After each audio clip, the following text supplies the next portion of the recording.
Hey, you guys. All right. Fingers crossed that this actually works this time. Yep. Why aren't I live on Facebook? Boo. Ugh. Okay. Well, am I live on YouTube? It looks like I am. Okay. Great. So, hmm. Thanks for your patience as I work with this new technology. Okay. I see what's going on. Oh, okay. Anyway, we'll just go from here. I want to talk a little bit today about the intersection of beauty, self image, and divinity, and why I don't care how pretty or popular or successful any of us are. If we don't know our divinity, then we will not know true beauty. And in other words, we won't be able to see beauty when we look in the mirror if we don't know our true self, our divine self, the divinity within. You could call it God if you like, or your inner being if you like that language better. But if we don't know that aspect of ourselves, then what we see when we look in the mirror and what we see when we look in our world, we're gonna see flaws. We're going to see what needs to be fixed. Now, I'm not suggesting that we gloss over reality and live in some delusional state. No. Mm-mm. But I'm also saying that we don't have to focus on some unwanted, unpleasant fact. Okay? So we can see through the seeming ugliness of the world or our bodies, whatever that may be, into the truth, the ultimate reality, which is actual divinity. And beauty can be a gateway to that truth, okay? That experience of oneness, that experience of wholeness, that experience of infinite and eternal love, beauty, peace, joy. Okay, so we have that potential, but most of us aren't picking up on it. Most of us are very versed in the physical limitations, the physical flaws, the parts of ourselves or our lives that don't look so fabulous right now. Okay. And when we give our whole heart and attention to that aspect of our bodies or our lives that isn't fabulous, um, well, we only exacerbate and amplify that which is unwanted or unpleasant. And I just want to be clear that I'm not suggesting that we deny any fact or flaw, right? If the flaw is a fact. I'm not suggesting we like stick our head in the sand like an ostrich. That's just not a productive way to be. But neither is full focus upon a problem. Because who said it? Einstein? We can't actually fix a problem from the same consciousness that created it.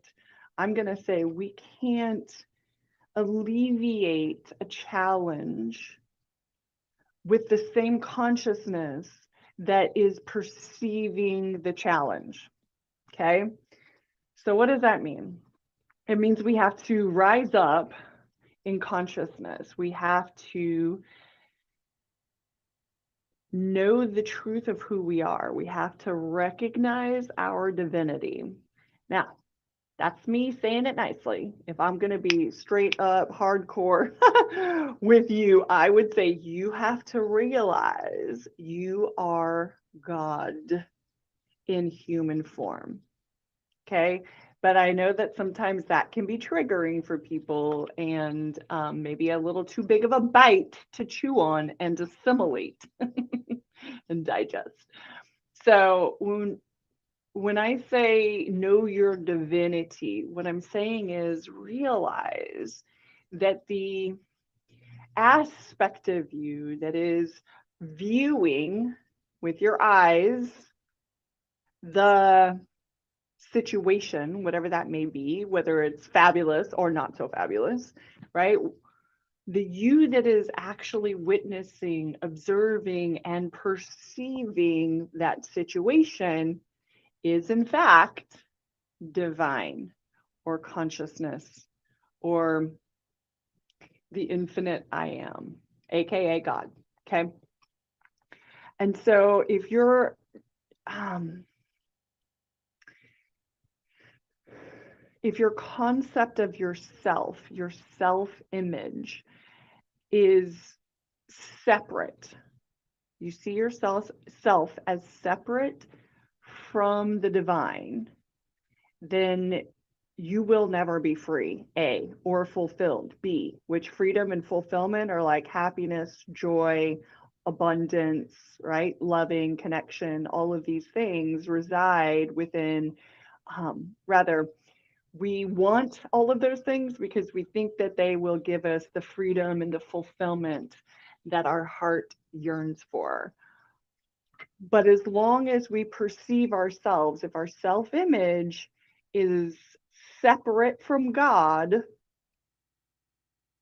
limited to this body, flaws and all, then we will never experience that freedom and that fulfillment. And that's where true beauty is experienced. Okay, so we can see beauty when we look in the mirror. We can see beauty when we look at this wild and wacky world we live in. We can actually still see both physically, but also, I should say, experientially, we can still experience beauty. And I'm just here to tell you that that is so much more satisfying. Like there's a grace and an ease and like relief and simple pleasure in that experience. But we can't ever truly have that experience as long as we have a self-image that is limited to this physical body and, identifying with, I'm pointing at my head, right? Because the memories of our past, who we think we are based on our life experiences, those are all absolutely valid, but it's not the whole story. Okay. So if you're curious and would like to further investigate your divinity, your true self, so that you can experience beauty in its purest form, everlasting, right? Not just a moment, not just a blip in the years of life or months or days, no, like true lasting, eternal and infinite beauty, freedom and fulfillment, happiness. If you want some of that, then you have to know. I'm just putting it to you straight, giving it to you straight. You got to know your divinity.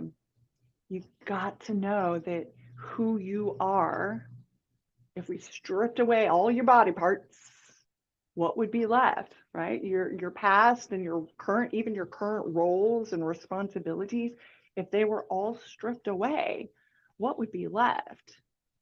Your divinity, that part of you that is not affected by any physical flaws or what the world is up to or what the world has to say about you. And it's an important conversation to investigate, whether you investigate it with me in my world of metaphysical beauty or whatever path feels resonant for you, to investigate the intersection of beauty, self-image, and divinity. It's worthwhile. Trust me, I've been exploring this path, this intersection for years, out of necessity originally. When my friend Lumpy showed up as an unwanted and uninvited guest, but as I stopped fighting and hating that fucker, and said, "All right, man, let me pour you a cup of tea. Talk to me. Show me what you got for me. Teacher, friend, guide, God, I'm listening." And then because what I found, what I felt, what I experienced, what I realized was the truth about me, about you, about us, about life, about reality, when I recognized the truth, it just felt so much better to talk about the truth rather than fucking around with a bunch of superficial but popular topics and ideas and such. So now the conversation around beauty and self-image and divinity, I'm clear about what the truth is there. And because of the impact that it's made on my life and how I see and experience myself and the world, I can't not show up and share it with you, you know? So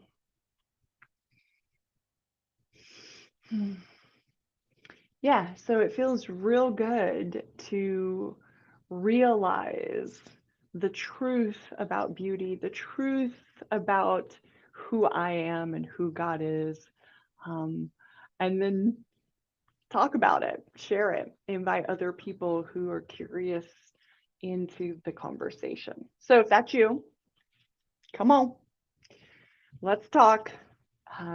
You know where to find me. All right, you guys, that's the message for today. See ya.